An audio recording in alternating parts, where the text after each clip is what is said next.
प्रणाम बाबा जी।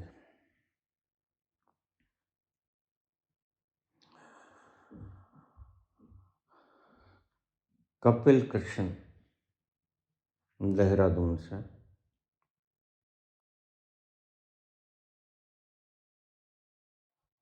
वस्ति न शून्यम, शून्यम न वस्ति, अगम अगोचर ऐसा। गगन शिखर में बालक बोले, ताका नाम दरगहु कैसा। वस्ति न शून्यम, शून्यम न वस्ति, अगम अगोचर ऐसा।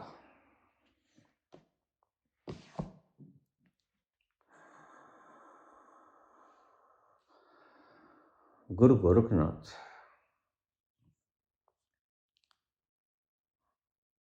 एक बार पहाड़ों की यात्रा पे जा रहे हैं। उनके साथ उनके 3 शिष्य हैं।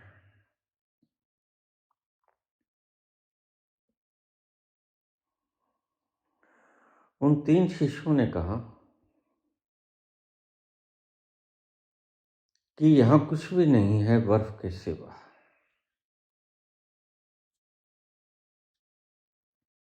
और जोगी जी, हमें भूख बड़ी लगी है।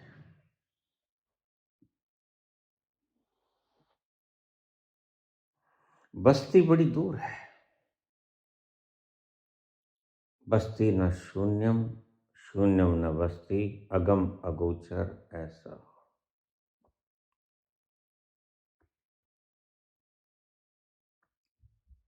तीन शिष्यों ने कहा भूख बड़ी लगी। पहाड़ी इलाका, बर्फ गिर रही, सर्दी का मौसम।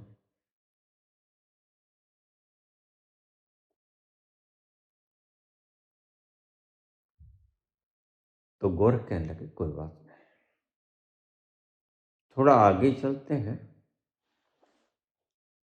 आगे ढलान आ जाएगा और फिर बस्ती आ जाएगी। बस्ती में से कहीं मांग लेंगे, मिल जाएगा। पेट भरने के योग्य तो मिल ही जाता है, बस भरता नहीं तो व्यक्ति का नियत नहीं भरता। पेट तो सदा ही भरते रहे।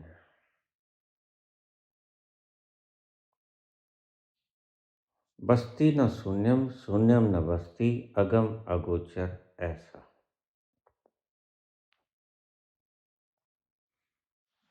लेकिन शिष्य जिद करने लगे। जिद क्या करने लगे, उन्हें भूख वास्तव में लगी थी।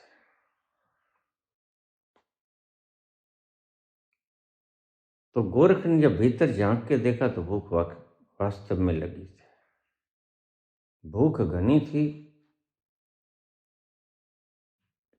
क्योंकि काफी घंटों से लगातार चल रहे थे और पहाड़ी इलाका था। चढ़ाई करने में व्यक्ति की शक्ति ज्यादा लगती है।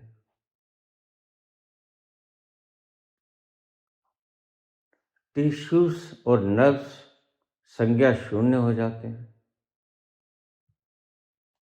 एनर्जी लेसनेस की अवस्था आ जाती है। फिर भोजन चाहिए। बोले बाबा भोजन दो। अब तो हमसे चला नहीं जाता, अभी बहुत दूर है।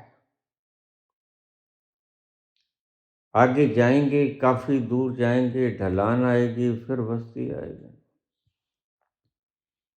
फिर मांगेंगे। भूख तो अभी सताई जा रही, हम तो कुछ कदम भी नहीं चल सकते, असमर्थ।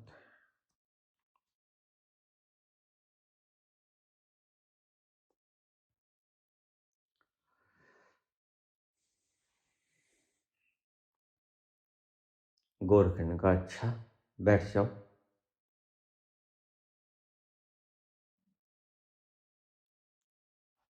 शिष्य बोले, बाबा बर्फ जमी है, कैसे बैठे?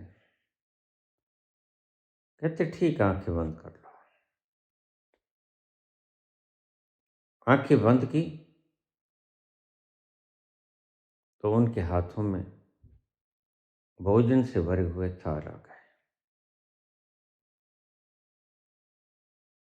और ऐसा पकवान जिसमें से अभी भाप निकल रहा था, जैसे बिल्कुल ताजा ताजा आपने कड़ाही में से सब्जी निकाली हो, रोटी निकाली हो।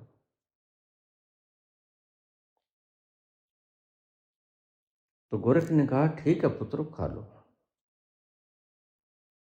फिर हम चले।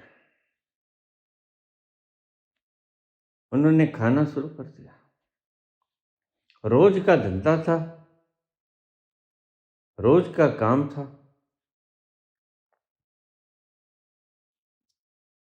जब कभी ऐसा होता तो मांग लेते।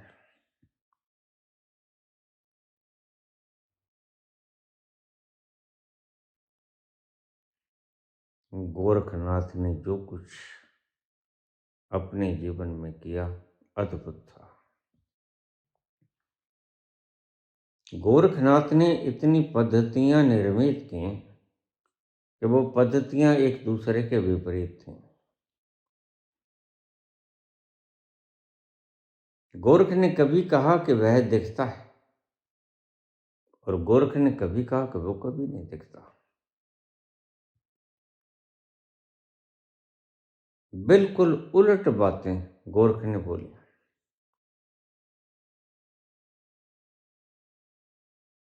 इसलिए हमने आज एक शब्द सुना है, क्या गोरख धंधा फैला रखा है। गोरख धंधे का मतलब जिसकी समझ ना आए तुम्हें।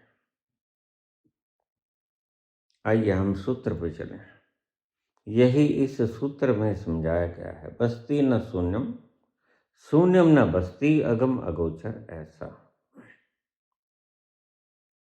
वह परमात्मा की स्तुति करके इस ग्रंथ का आगाज कर रहे हैं गोरखनाथ। पहला दोहा है, बस्ती न शून्यम।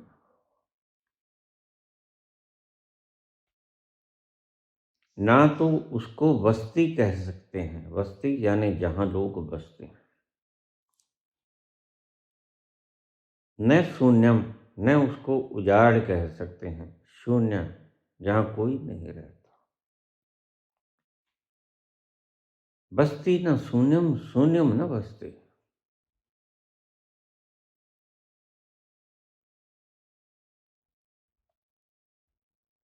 न उसको भरा पूरा कह सकते हैं, न उसको खाली कह सकते हैं। न उसको खाली कह सकते हैं, न उसको भरा पूरा कह सकते हैं। बोलने का ढंग है। जैसे उपनिषदों ने कहा, जिस परमात्मा की खोज में तुम चले हो वह बड़ी टेढ़ी खीर है।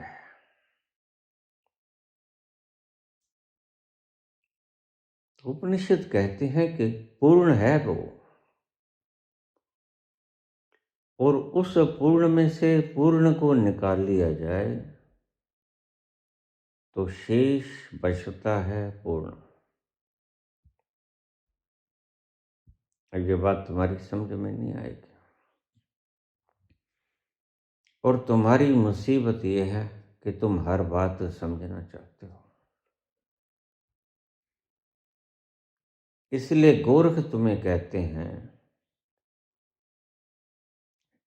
कि बच्चों, उसे समझने की चेष्टा न करो अगर तुमने उसे पाना है तो।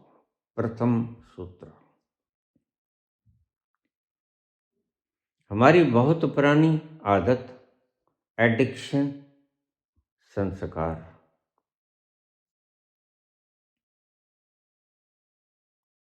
इसको प्रथम पड़ाव पे तोड़ दिया गोरख ने। गोरख कहते बच्चों, बस्ती न शून्यम, शून्यम न बस्ती, अगम उस तक जाया नहीं जा सकता, उस तक गमन नहीं किया जा सकता, तो अगम, अगोचर, ऐसा दिखता नहीं वो।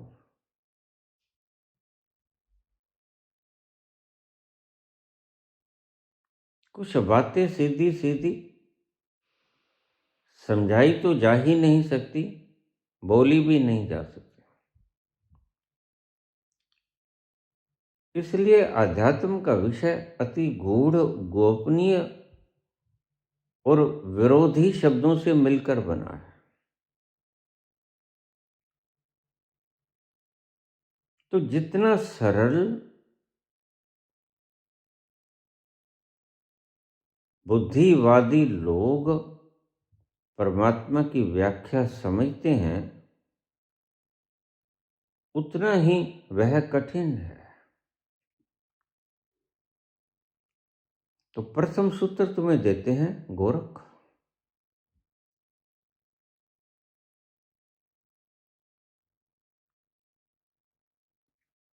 उसे न तो बस्ती कहा जा सकता है, न उसे उजाड़ कहा जा सकता है, ना वह उजाड़ में मिलता है, ना वह बस्ती में मिलता है। बस्ती न शून्यम, शून्यम न बस्ती, शून्यम न बस्ती, बस्ती न शून्यम। तो मुलझ जाओगे, यही तो गोरख धंधा है। इसलिए कहने वालों ने कहा कि ये क्या गोरख धंधा है। एक बार बोल दिया, बोल दिया। अगम अगोचर, ऐसा ना वहां तक गमन किया जा सकता, न उसे गोचर किया जा सकता, देखा नहीं जा सकता, पहुंचा नहीं जा सकता।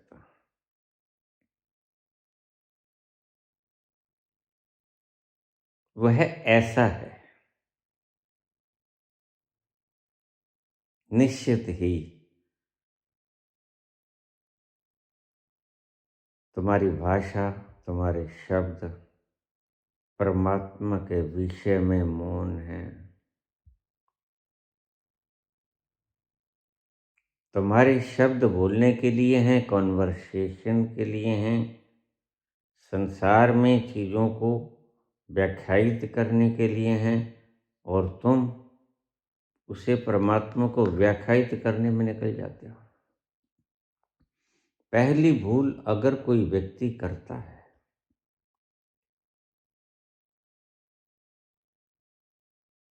तो गोरख कहते हैं कि वो ये करता है जो भाषा में नहीं आता, उसको भाषा में प्रकट करने की चेष्टा करता है। आओ मैं तुम्हें बतला दूं, आओ मैं तुम्हें समझा दूं इसका अर्थ क्या है। तो गोरख कहते हैं उसका अर्थ निकाला ही नहीं जा सकता। कैसे निकालोगे अर्थ उसका? वैज्ञानिक खोज लेंगे इस सृष्टि का नियम क्या है, लेकिन वैज्ञानिक कभी नहीं खोज पाएंगे इस सृष्टि का नियम बनाया कैसे। क्रिएशन का फार्मूलेशन तो वो खोज लेंगे, ऐसे ऐसे बना, इलेक्ट्रॉन प्रोटॉन बना और एक न्यूट्रॉन बिल्कुल न्यूट्रल है।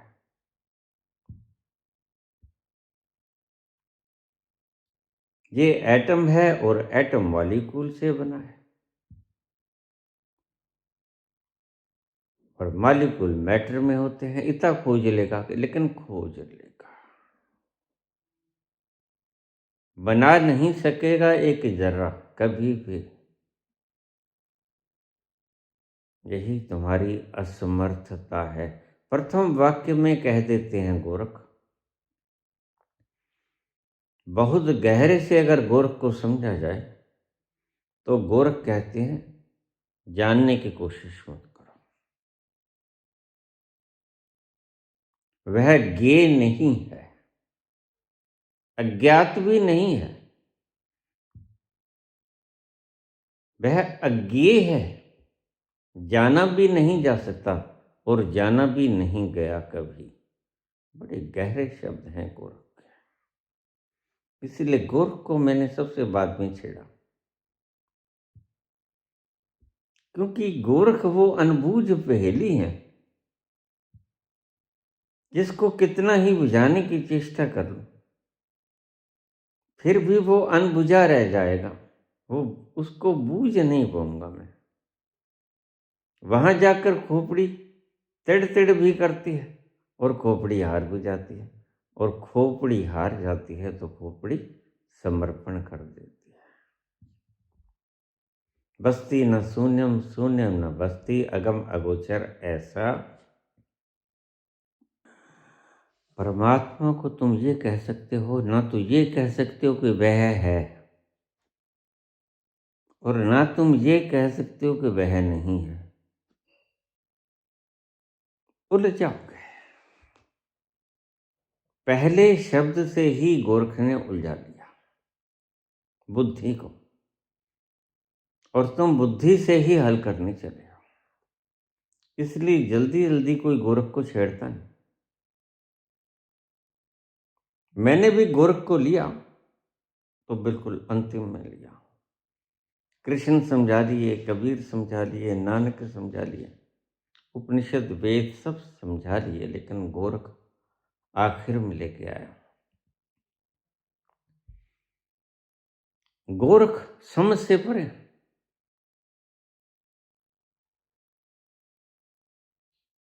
गोरख जा रहे हैं, शिष्यों ने पूछा, परमात्मा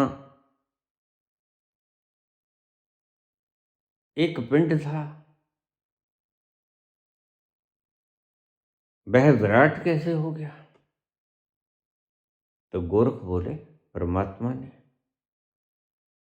संकल्प किया, एको अहम बहुश्याम, मैं एक से अनेक हो जाऊं, और वो हो गया। संकल्प किया और वो हो गया। निश्चित ही तुम कैसे समझ पाओगे? बुद्धि कैसे समझ पाएगी इस बात को? बुद्धि और बुद्धिमान व्यक्ति कहेगा सब बकवास है, लेकिन वो चांद, तारे, सूरज, ग्रह, नक्षत्र, हवा, धूप, पेड़ पौधे, जानवर, इनको नकार नहीं पाएगा। सब कुछ देखता हुआ भी वह कहेगा कि यह जो दिखता है यह तो ठीक है, लेकिन इसको किसी ने बनाया, यह गलत है, क्योंकि वह दिखता नहीं। अब धीरे धीरे विज्ञान उस तरफ बढ़ना शुरू हुआ है जहां कहते हैं जो दिखता नहीं वह भी होता है। और अभी अभी जो खोज हुई कि जो फोटॉन निकलता है सूरज से वह कण भी है और तरंग भी है, पार्टिकल भी है और वेव भी है। तो तुम बुद्धि से समझ कैसे पाओगे? बुद्धि से तुम्हें समझाने वाले खुद ही लाचार हो गए, बेबस हो गए, और अंत में आकर उन्हें समर्पण करना पड़ा।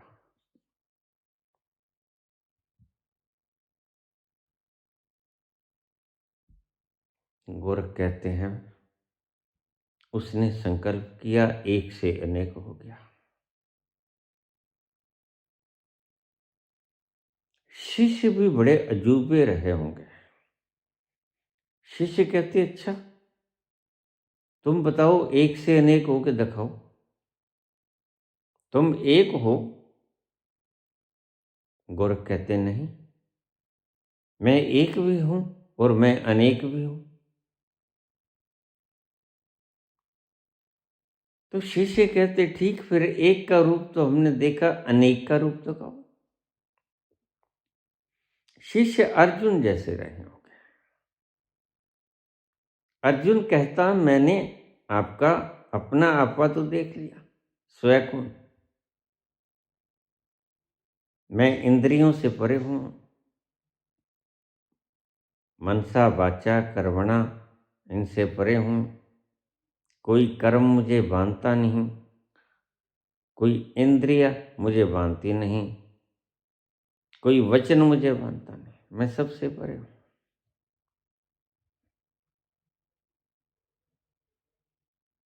लेकिन आप कौन हैं प्रभु?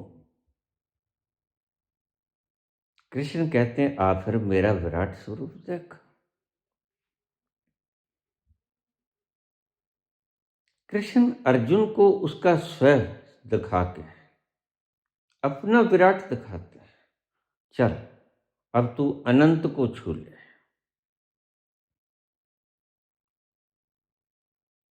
इसे कहानियों में ही समझाया जा सकता है, अन्यथा मूक रहना ही श्रेष्ठतम उपाय है। तो गोरख अनेक हो गए। तुमने कभी देखा निधि वन में रास रचाते हैं कृष्ण, गोपियां अनेक हजारों की तादाद, और रास रचाते हैं निधि वन में। प्रत्येक गोपी कहती है कृष्ण तू हमारे संग नाच। कृष्ण कहते हाँ नाचूंगा।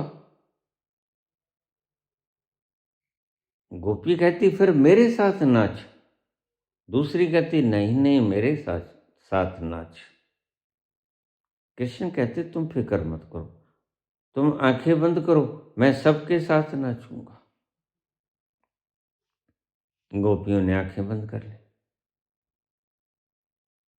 और प्रत्येक गोपी के साथ एक कृष्ण आ गया। निधि वन में रास रचाते हैं, प्रत्येक गोपी के साथ एक कृष्ण। कृष्ण अनेक हो गए। यह एक विद्या है।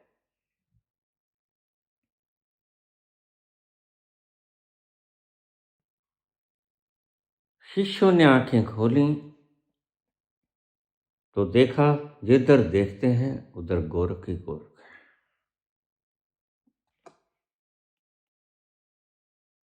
जहां कुछ ऐसा अनहोनी घटना घट जाता है वहां बुद्धि लाचार होती है और वहीं कहती है नमस्कृत्यम नमस्कृत्यम नमस्तस्यै नमस्तस्यै नमस्तस्यै नमो नमः।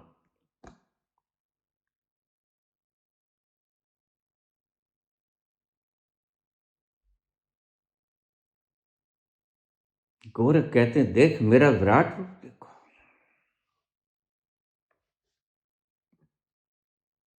ना बस्ती ना शून्य हूं मैं,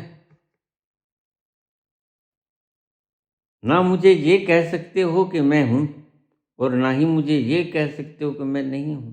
बस तुम्हारी बुद्धि को तोड़ने का उपाय और कुछ भी नहीं है। शब्दों से कैसे बुद्धि टूट जाए तुम्हारी, तुम बुद्धि से पार हो जाओ। शब्द तुम पकड़े हुए हो। मैं जपजी पे बोल रहा था, पाताल ना पाताल लख आगासा आगास।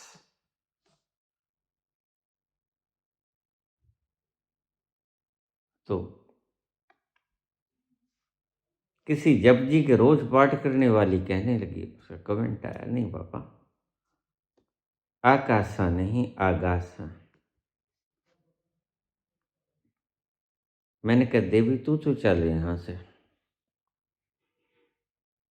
तू बाबा को समझ नहीं पाएगी। कहती क्यों बाबा? मैंने कहा वह बाबा शब्दों से पार है जिसकी वाणी में बोल रहा हूं, और तू शब्दों से चिपटी हुई है।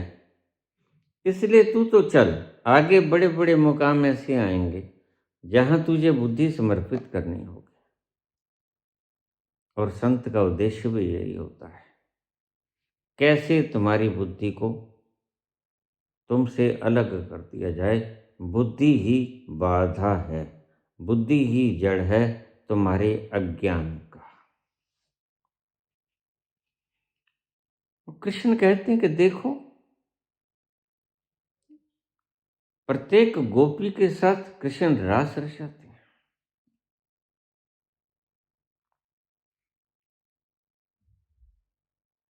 कृष्ण गोकुल के लोगों को बदमाश लगते हैं, चोर उचक्के लगते हैं, लोगों का माखन खा जाते हैं चुरा के, बदमाश लगते हैं, नहाती हुई स्त्रियों के कपड़े चुरा के पेड़ पे चढ़ जाते हैं। उनका व्यवहार संदिग्ध लगता है, इसलिए शिशुपाल धोखा खा जाता है। शिशुपाल उसे गालियां निकालता है, अरे ग्वाल, अरे चोर, अरे गुंडा बदमाश, दूसरे की स्त्रियों को चुरा के ले जाने वाला, भगा के ले जाने वाला, न जाने क्या क्या गाली निकालता है। कृष्ण कहते हैं 100 गालियां माफ, मैंने बुआ को कह दिया है। तो कृष्ण का चरित्र तुम माप न पाओगे।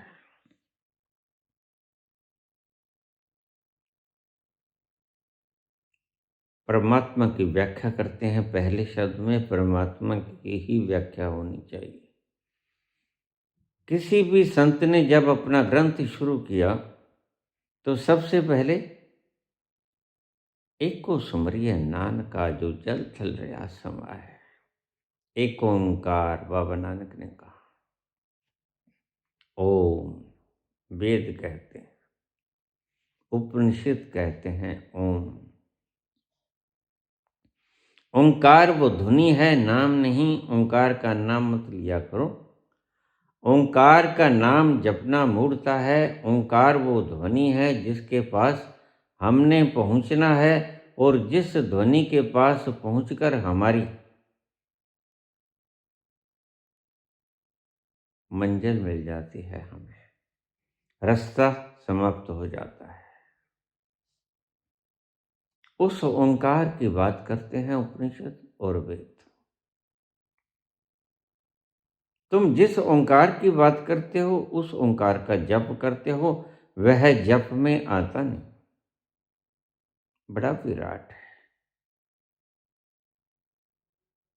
अखरा नालों वक्खर जेड़ा, शब्दातीत जो है वो शब्दों में समाएगा कैसे? तो कृष्ण एक से अनेक हो जाते हैं, एक से अनेक हो जाते हैं गोरख।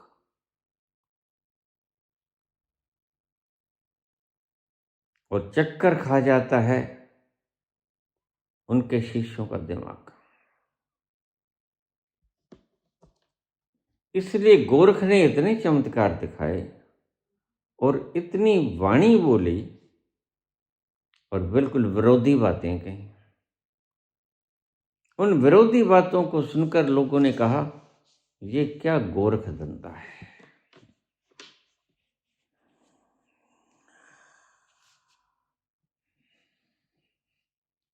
वस्ती न शून्यम, शून्यम न वस्ती, अगम अगोचर ऐसा, गगन शिखर में बालक बोले, ताका नाम दरगु कैसा। गगन मंडल में बालक बोला है,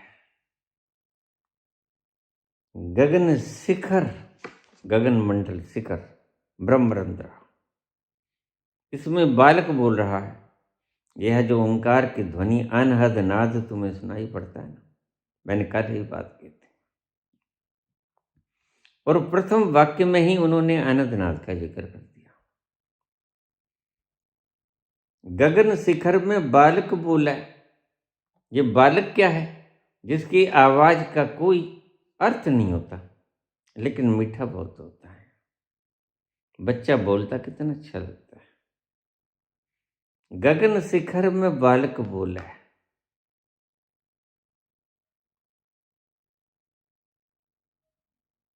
तुम्हें अनंतनाथ जगह तो तुम भाग्यशाली हुए। जगह तो तुम जैसा भाग्यशाली कोई भी नहीं।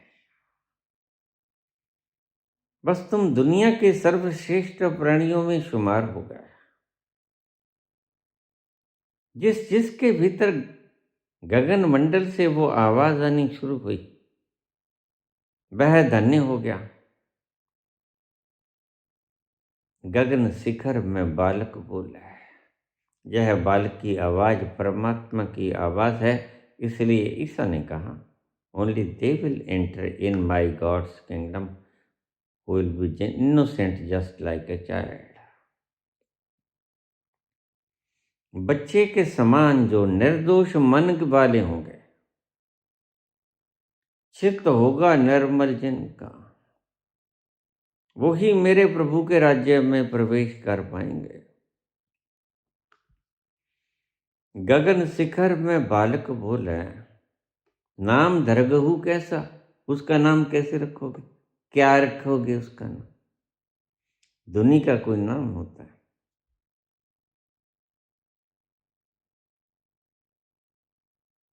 अक्षरों को नाम दे दोगे तुम, स्वरों को नाम दे दोगे तुम, कह दोगे ये कोमल है, ये तीव्र है, ये मालकोस है, ये दरबारी है। रागों को नाम देखो, ये भैरवी है।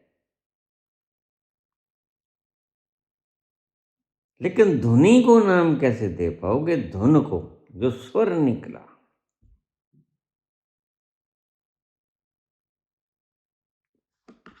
स्वर का कोई नाम नहीं होता। तुमने दे दिए बात अलग, तुमने दे दिए कॉन्वर्सेशन के लिए, ताकि हम समझ पाए।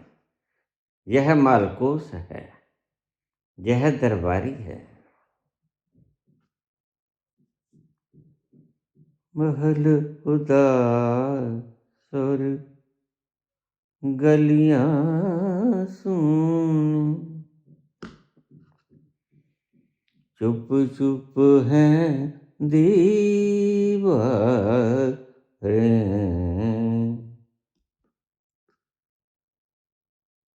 दिल क्या उजड़ा, दुनिया उजड़ी, रूठ गई है बहार, हम जीवन कैसे गुजारे।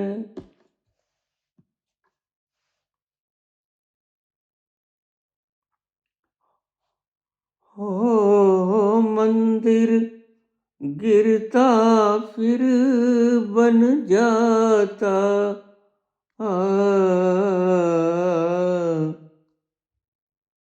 दिल को कौन संभाले, ओ दुनिया के रखवाले। दुनी को क्या नाम दोगे तुम? स्वर को कोई नाम नहीं दे सकते। स्वर वो मिठास, स्वर वो आनंद जिसको पिया जा सकता है, जो कानों के जरिए शहद उंडलता है और तुम्हारे प्राणों में बस जाता है। वह स्वर को नाम क्या दोगे तुम? लेकिन हम नाम देते हैं only for the sake of conversation, पहचान के लिए, पहचान पत्र जैसे हम देते हैं किसी को। वास्तव में हमारा नाम नहीं होता वो। हमारा नाम तो हमारे माँ बाप ने रखा है, या किसी ज्योतिषी ने रख दिया, लेकिन हमारा कोई नाम थोड़ी है। इस पंचभौतिक तत्व शरीर का, पुतले का कोई वास्तविक नाम थोड़ी होता है। ये तो हम रख देते हैं सिर्फ कन्वर्सेशन के लिए, आसानी हो जाती है। गगन शिखर में बालक बोला, नाम धरगहु कैसे। तुम्हारे गगन मंडल में वो आनंद नाद की आवाज गूंज रही है, तुम उसको नाम क्या दोगे? नाम कैसे दोगे? तुम्हारी कोई हैसियत नहीं है। तुम उस गगन मंडल में गूंजते हुए उस स्वर को कोई नाम दे दो। इसीलिए हमने नाम दिया अनहद, अनाहत। जो दो चीजों के टकराने से नहीं बनता, अनआहत। आहत जो दो चीजों के टकराने से बनता, अनआहत जो दो चीजों के टकराने से नहीं बनता। ये कोई नाम थोड़ी है, ये तो उसका गुण तत्व है। अनाहत नाथ, साउंड ऑफ एग्जिस्टेंस, अनस्ट्रक्टेड साउंड।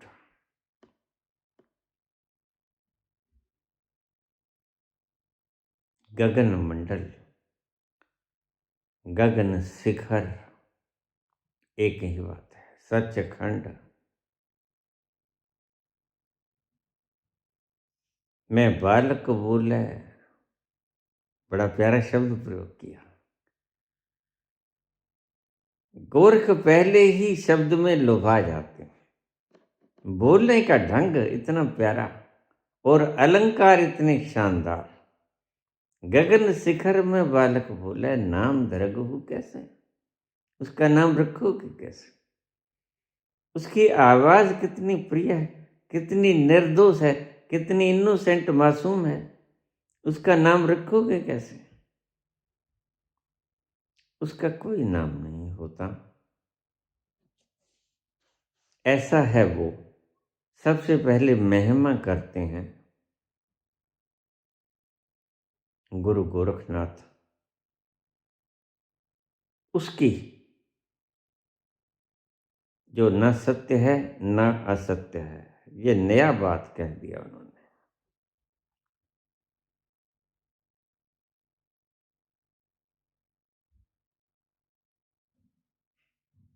हमारा सनातन कहते हैं कि वह सत्य है,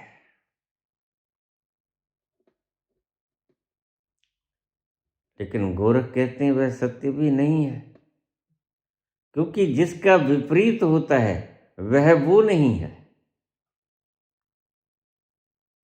जैसे शांति का उल्ट अशांति होता है, सत्य का उल्ट असत्य होता है, सत्य का उल्ट झूठ होता है ना। तुम्हें उस शिखर में ले जाना चाहते हैं जहां भेद खत्म हो जाता है, अद्वैत आ जाता है, अभेद आ जाता है। और शब्दों का ऐसा प्रयोग करते हैं जैसे बिल्कुल छांट छांट के शब्द भरते हों। आप सुनोगे गोरख की वाणी को तो बड़ा मजा आएगा।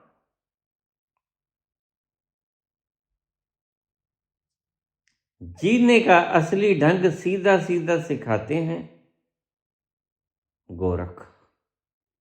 गोरख जब तक जिए बड़े मजे से जिए।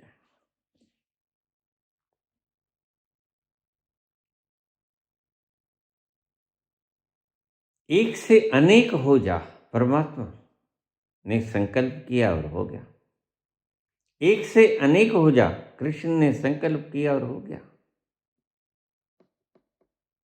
एक से अनेक हो जा, गोरखनाथ ने संकल्प किया और हो गया। जो उस तल पर चला गया जिस तल को परमात्मा का तल कहा जाता है, उस तल पे जो भी चला गया उसका ये लक्षण है कि वह एक से अनेक हो जाने की क्षमता रखता है।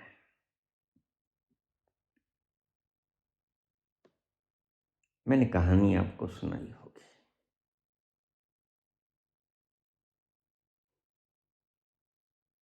मैं भी अनेक से अनेक हो जाया करता था, लोगों ने बहुत दिखाया। मैं अपने अनेक रूप एक ही वक्त में यहीं भी हूँ, वहीं भी हूँ, वहीं भी हूँ। तो मैंने आपको पिछले ही प्रवचन में सुनाया था कि कैसे मैं 3 किलो लड्डू लेके आया, मैं वहाँ भी बैठा था। और जिस दुकान से लड्डू लेके आया वो दुकान आज भी है, और जिन्होंने लड्डू खाए वो भी आज हैं। और मैं वहीं बैठा हूँ उनके पास, वो लोग भी मौजूद हैं जिनके पास बैठा। आज सब कुछ है, लेकिन तुम पूछने कोई कोई आया, लेकिन आया, बस उसकी संतुष्टि हो गई और वो मौन हो गया, मौन हो गया और शांत हो गया, उसका भ्रम टूट गया। और बहुत से लोग अपने एकांत में बैठे उस एकांत का रसपान, उस आनंद का रसपान कर रहे हैं। बस उनका एक ही काम रह गया, सुबह उठो, क्रियायोग करो, स्नान ध्यान करके कुछ न करने में बैठ जाओ, जिसे मैं ध्यान कहता हूं, और जब मेरी वीडियो आए तो वीडियो सुन लो।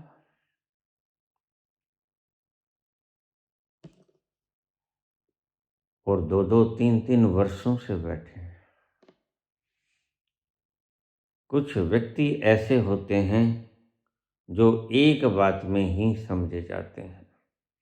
कुछ व्यक्ति ऐसे होते हैं कि पूरा शास्त्र भी बोल दिया जाए, पूरी रामायण बोल दी जाए, तो सुबह उठ के वो पूछेंगे सीता राम की माँ थी। यहीं गड़बड़ पैदा हो जाता है।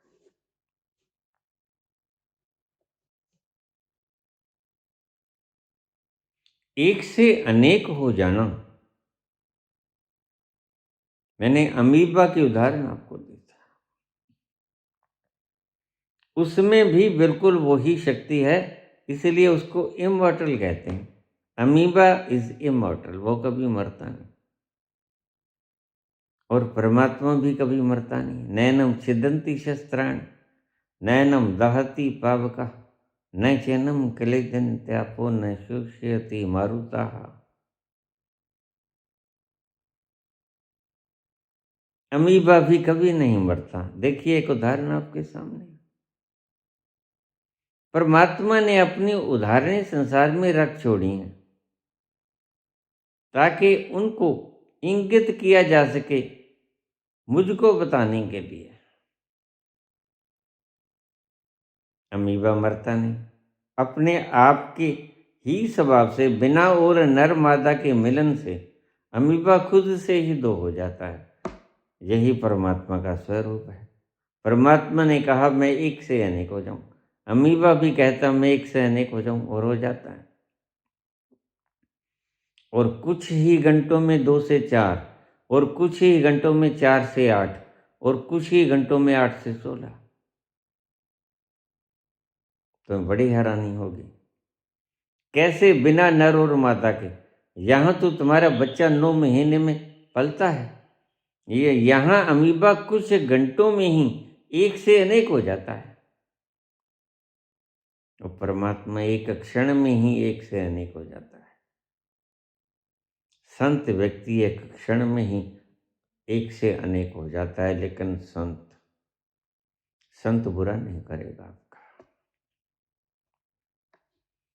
वह संत ही क्या जो किसी का बुरा कर गया। कल ही किसी ने प्रश्न पूछा था, कृष्ण ने पहले अंत क्यों नहीं किया, कंस का और शिशुपाल का नहीं। कृष्ण विधान को लेकर चलते हैं।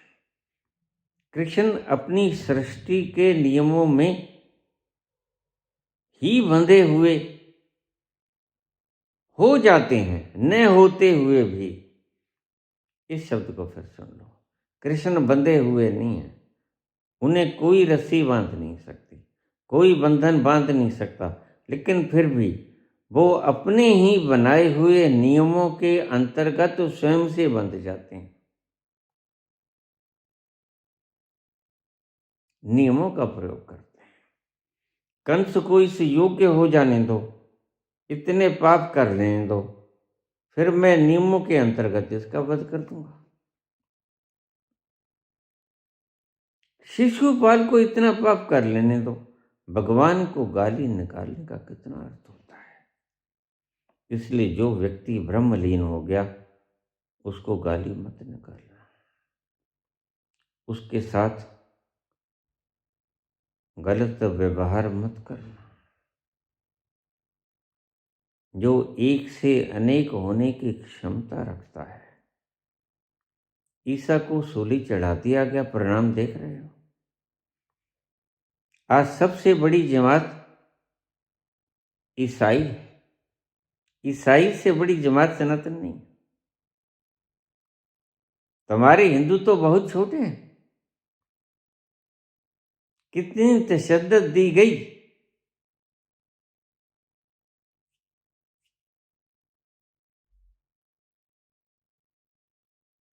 ला इलाहा इल्लल्लाह मोहम्मद उल रसूल अल्लाह। मोहम्मद को कितनी तशद्दुद दी गई, फातिमा को कितनी तशद्दुद दी गई। राजनीतिज्ञ इन बातों को सुनेंगे नहीं, सुनना भी नहीं चाहिए, क्योंकि मेरी बातों को सुनोगे तो तुम्हारी राजनीति टूटेगी।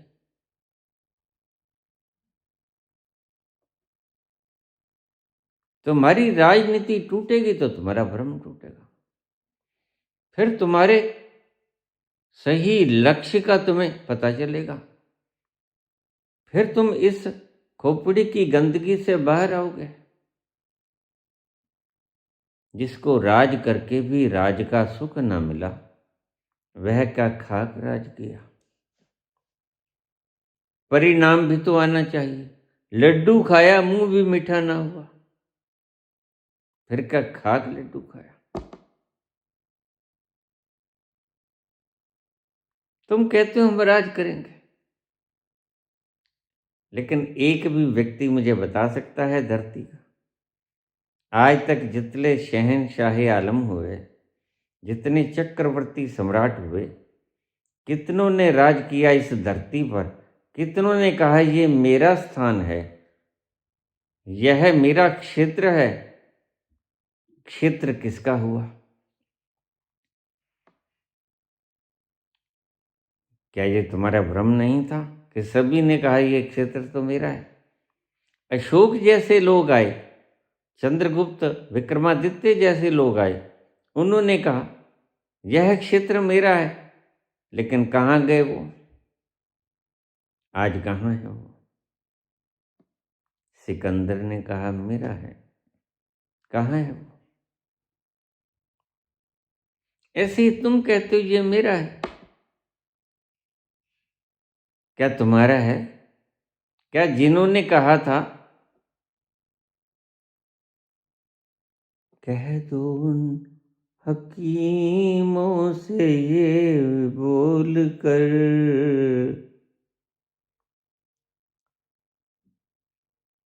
कहते थे दावा किताबें खोल कर, जमीन वहीं की वहीं रही। दावा करने वाले आज कहाँ हैं? बताओ। उन हकीमों से कहो हो ये बोल कर, करते थे दावा किताबें खोल कर, ये दवा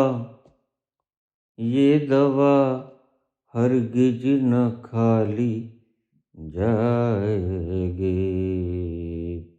जब तेरी। कहाँ है वो जो लुकमान जैसे हकीम दावा करते थे दवा खाली नहीं जाएगी? डोली उनकी भी उठ गई। जर सिकंदर का यहीं पर रह गया। देखो तुम फिर भी कमाए जाते हो। तुम्हें समझदार कहें या मूर्ख कहें या महामूढ़ कहें, ये गद्दियों पे कल और था कोई, आज तुम हो, कल कोई और होगा, निश्चित और होगा। जर सिकंदर का यहीं पर रह गया, मरते मरते दम लुकमान भी ये कह गया, ये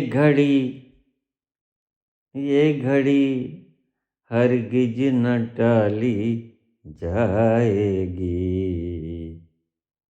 जब तेरी डोली निकाली जाएगी, बेमुहूर्त के उठा ली जाएगी, जब तेरी वस्ती न शून्यम शून्यम न वस्ती, अगम अगोचर ऐसा, गगन शिखर में बालक बोले, ताको नाम द्रगहु कैसा। क्या सीखे तुम पहले शब्द से? गोरख के शब्द, वाणी का पहला दोहा, इससे तुमने क्या सीखा? गगन शिखर में बालक बोला, नाम द्रगहु कैसा। जिस नाम का तुम जाप करते हो, अरे मूर्ख हो, जिस 5 नाम का तुम जिक्र करते हो, जिस राधे राधे राम को बोलते बोलते तुमने आसमान को शिखर पे उठा लिया, और गोरख कहते हैं गगन शिखर में बालक बोला है, वह धुन है, वह अक्षर नहीं है, निरक्षर है, अक्षरों से पार है, अक्षरों से दूर है। गगन शिखर में बालक बोले, नाम धरगहु कैसा। तुम्हें क्या पता ये उसका नाम है? देखिए, मैं पहले भी बहुत बार कह चुका हूं, और हरेक संत यही शब्द कहता है, और कमाल की बात है, तुम उसी संतों के नाम पे नाम जप करते हो, और सभी संतों ने नाम जप का खंडन किया। गगन शिखर में बालक बोले, नाम धरगहु कैसे।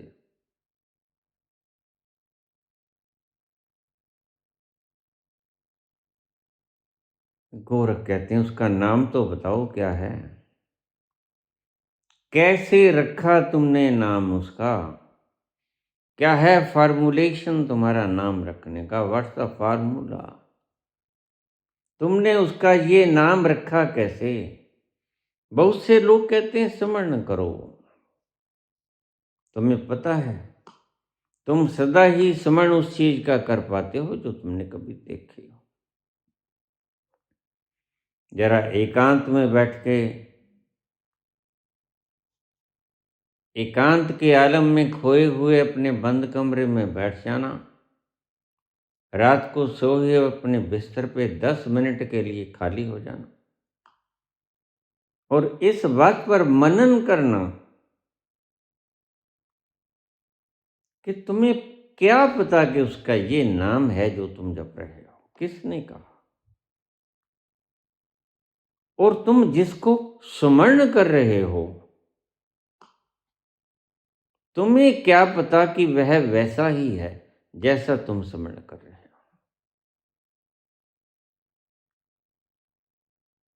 किसने शेर पे बैठी हुई मां दुर्गा बना दी,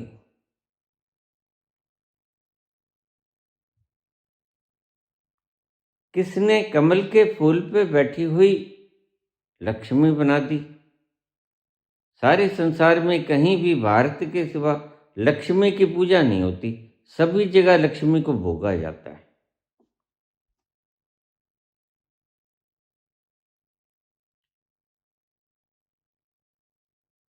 इसीलिए तो लक्ष्मी यहां आती नहीं, भोगने की शौकीन है लक्ष्मी, और तुम लक्ष्मी को भोगते नहीं, तुम लक्ष्मी को पूजते हो, उसे भोग चाहिए, इसलिए बाहर के मुल्कों में चली जाती है। अंग्रेजों के पास खूब है, क्योंकि अंग्रेज उसको खूब भोगते हैं, उसे भोग चाहिए। तुम लक्ष्मी को आरती दीपक दिखाना शुरू करते हो, षोडशोपचार पूजन करते हो।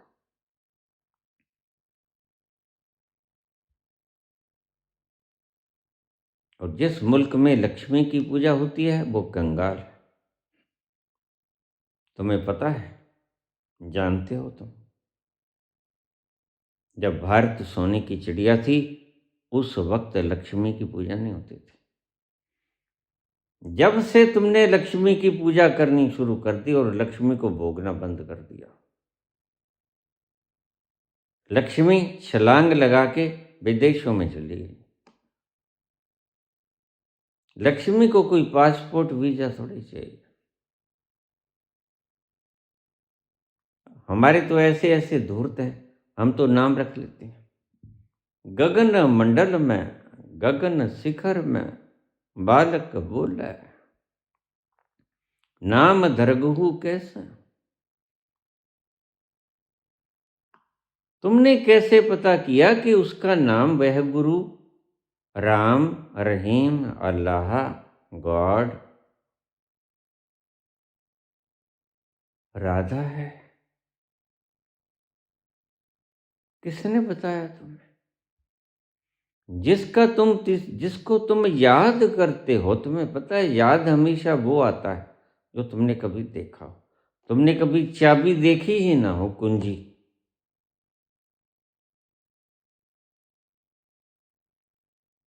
तो तुम चाबी को याद कैसे कर पाओगे? तुम्हारी स्मृति में हमेशा देखी हुई चीजें फीड होती हैं। स्मृति में आकृतियां फीड होती हैं जो तुमने पहले से देखी होती हैं। ईश्वर की कोई आकृति है ही नहीं। वही ये कहते हैं अगम अगोचर, जिसकी कोई आकृति नहीं, जिस तक पहुंचा ही नहीं जा सकता। उसका कोई रूप नहीं, उसका कोई रंग नहीं। तो तुम याद करोगे तो करोगे किसको?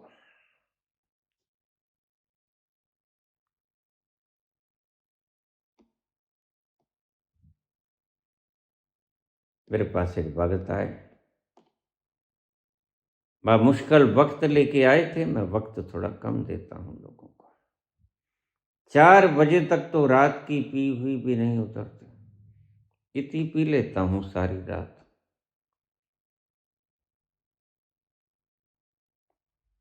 जब तुम्हारा संसार का सांसारिक व्यक्ति सोता है तो मेरा योगी जागता है।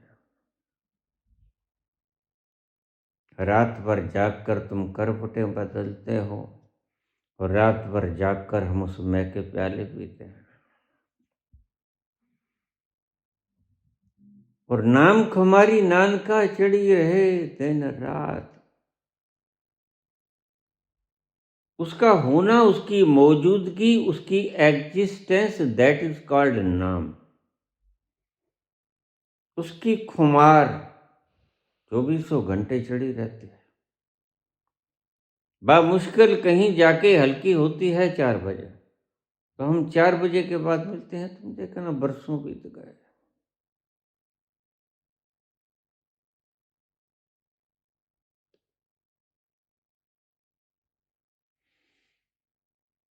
क्योंकि 4 बजे से पहले वो उतरती ही नहीं।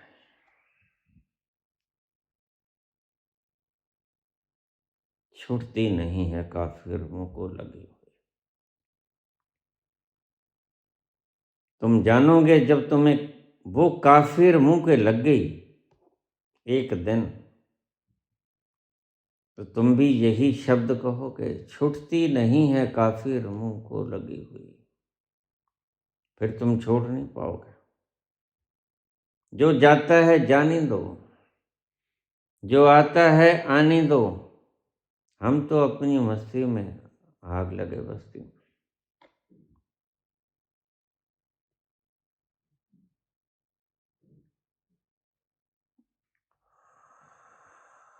आती है हंसी मुझको हरकतें इंसान पर, आती है हंसी मुझको हरकतें इंसान पर। गलतियां तो खुद करे और दोष दे भगवान पर। जब तुमने भगवान देखा ही नहीं।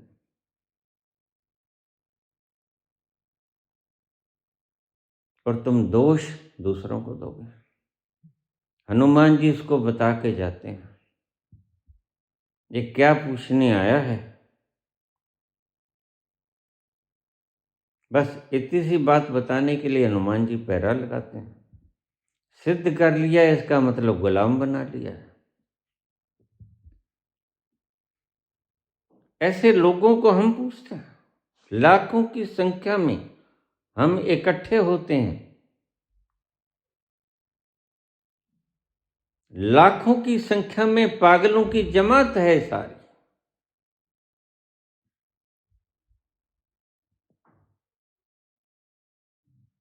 गलतियां तो खुद करे और दोष दे भगवान पर। गोरख का पहला शब्द बस्ती न शून्यम शून्यम न बस्ती, अगम अगोचर ऐसा, गगन शिखर में बालक बोले, नाम दरगहु कैसा। आनंदनाद जो बज रहा है गगन मंडल में निरंतर दिन भर रात 24 घंटे, और उसी से दिवाली है, सदा दिवाली सादगी और आठों पहर आनंद। वो आनंद नाद इतना मीठा इतना प्यारा, मिश्री भी उसका क्या मुकाबला करेगी, शहद भी उसका क्या मुकाबला करेगा।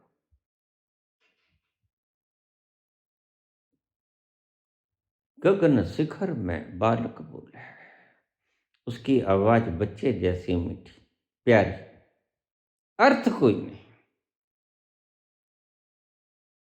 तुम्हारी तो शब्दों के अर्थ है, तुम तो परमात्मा को शब्दों से व्याख्यायित करने में लगे हो। ये आचार्य गण कोई कोर कसर बाकी नहीं छोड़ते।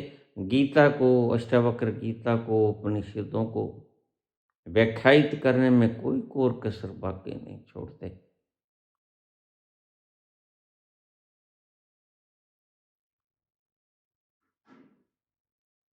तमन्नाएं हैं, तमन्नाएं ज्यादा हैं तो रुलाई, तमन्नाएं कम हैं शहंशाही है। तमन्नाएं ज्यादा हैं तो रुलाई है, तुम्हारी जितनी तमन्ना ज्यादा होगी तो तुम रोओगे, क्योंकि तमन्ना कभी किसी की पूरी हुई है। तमन्नाएं कम हैं शहंशाही है। तमन्नाओं को कम कर लो, जरूरतों को कम कर लो, शहंशाही होगी। इस शरीर के पंचभौतिक तत्व के शरीर पर रेशमी कपड़ा डाल लो या खद्दर का कपड़ा डाल लो, इस शरीर को क्या फर्क पड़ता है। तमन्नाएं कम हैं तो शहंशाही है, और तीसरी बात, तमन्नाएं बिल्कुल नहीं, तमन्नाएं बिल्कुल नहीं तो खुदाई है। परमात्मा को कोई तमन्ना नहीं।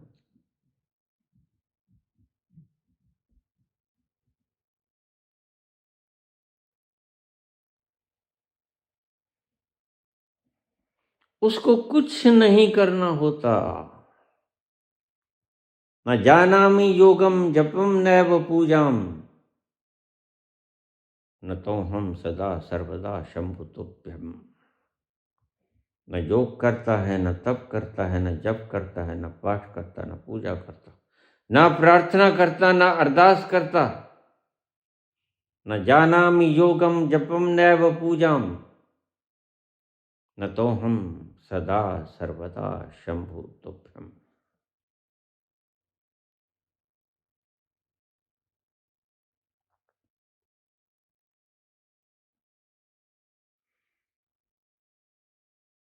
छुप गयो फिर एक तान सुना के, कहाँ गयो एक बान चला के। छुप गयो फिर एक तान सुना के, कहाँ गयो एक बान चला के, कहाँ गयो एक बान चला।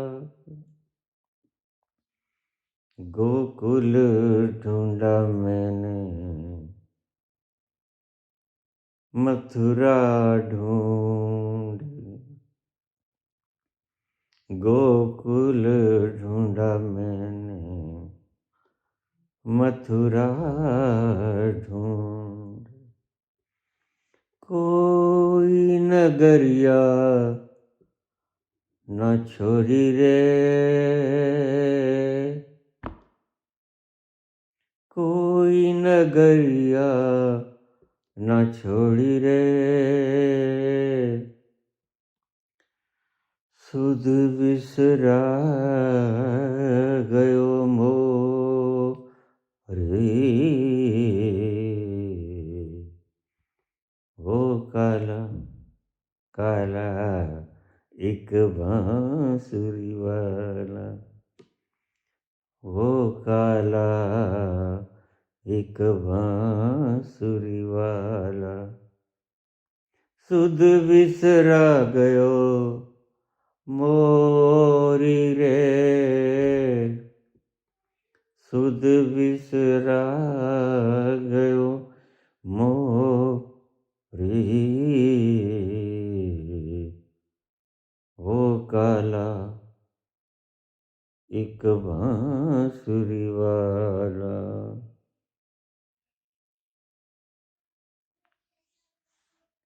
धन्यवाद।